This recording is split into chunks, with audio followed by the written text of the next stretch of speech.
Hello again, this is Jeff Scott, your instructor for the complete ASP.NET course. We're in the middle of Lesson 13 talking about Ajax for ASP.NET. And you notice that when I came in here and said enter your name and submit, nothing happened. Well, that was on me. So let me explain to you what I wanted to do as opposed to what I did do. All right, so let's come back here, get back into ASP.NET.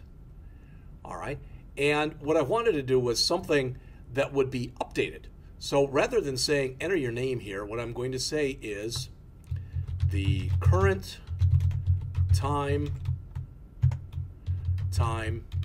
is, all right, and then I'm having nothing in here, but in my button event, all right, in my on-click event, what I want to say here is textbox1.text equals system.datetime.now.toString.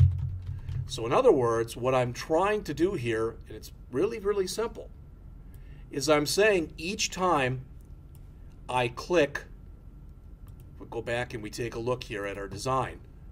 So each time I come in here and I click the submit button, I want the time to be updated. All right, that's what I want to do in here. So let me save it and run the program again. And it might actually need to be a little bit wider here. That should be fine. All right, so the current time is, all right. Now you're not really seeing it, but there is a little bit of a flicker here that's actually happening. And the reason that that's happening is every time I'm clicking the submit button, what's happening here is I've got to send a message back to the server. So let's talk for just a minute about exactly how ASP.NET Ajax works. All right. We've talked a little bit before about the fact that HTTP, the Hypertext Transfer Protocol, goes through a request-response type of cycle. So if I'm sitting there at my browser and I send a message out, so if I come out to my browser and let's just suppose, for example, I'm just going to come out here and do this. So I come in here and I type in CNN.com and I hit enter. All right. Well, what does that mean? That means that I'm going out and I'm issuing a Hypertext Transfer Protocol request that's being answered and given me back a Hypertext Transfer Protocol response. All right. Now, when we're working with ASP.NET, it's a little bit different because the stuff in here is triggered by an event in a web page, typically that's known as a postback. When a postback occurs, what happens is all the information that's being saved regarding the page that's being saved in something that's called view state, all right, the view state of all these controls is sent to the server as part of the request. The server then processes the request. It updates the view state if necessary, and in our case it had to give the new time, and then it sends a response back to the browser containing the new page with the updated view state. All right? Now that's how it works in typical ASP.NET. What we're going to look at in just a couple minutes is ASP.NET Ajax. Because with ASP.NET Ajax, it enables a process that's known as asynchronous postback.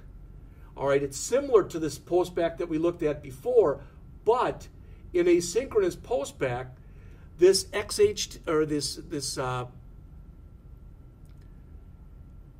XML request object, all right, this XHR object as it's typically known, it's used to send the view state to the server.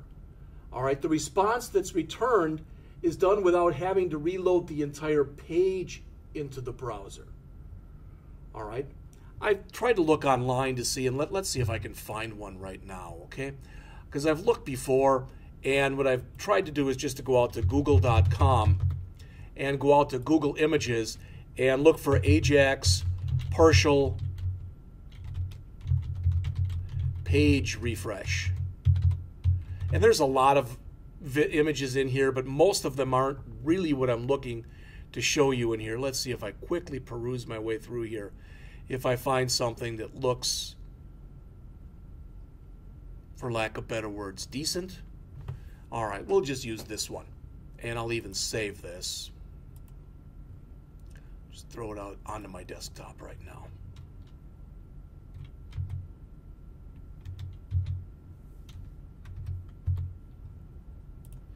All right, so notice what it says here.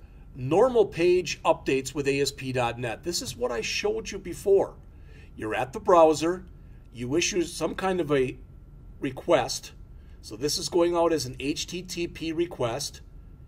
All right, it's going to trigger a postback, and the server returns the HTML page with the changes. When it does that, it basically is returning more information than is necessary. For example, let's say that I had a form, and on that form I asked the person for their first name, their middle initial, their last name, address, city, state, and zip. And when the person filled out the form, they put in the wrong state. So really all I want them to be able to do is to go in there and change the state, let's say from, I don't know, from New York to New Jersey, as an example. All right?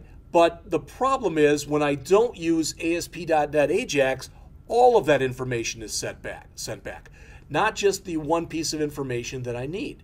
So what changes with ASP.NET Ajax is what's going on here is it's an Ajax request and it's an Ajax response rather than a typical HTTP request and an HTTP response.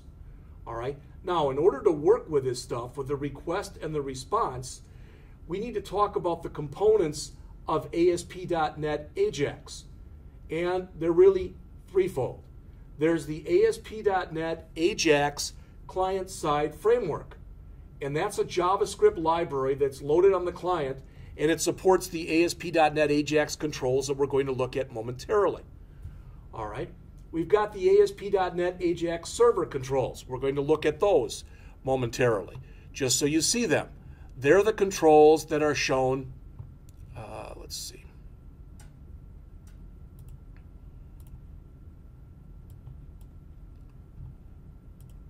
Right here, under Ajax extensions. There is a script manager control, a script manager proxy, a timer control, an update panel control, and an update progress control. Talking about each one of those in turn will be what we'll be doing in the next part or the next lecture here. There's also the ASP.NET Ajax Control Toolkit, which again we'll talk about in a little bit. With that toolkit, it's not part of our toolbox, but it's an open source project that provides more than 40 different ASP.NET controls. So again, to talk about this, all right, the ASP.NET Ajax enables asynchronous postback, which is similar to a regular postback that we've been talking about, but we only have to return the part of the view state that's been changed. So we can do what's referred to as a partial page refresh.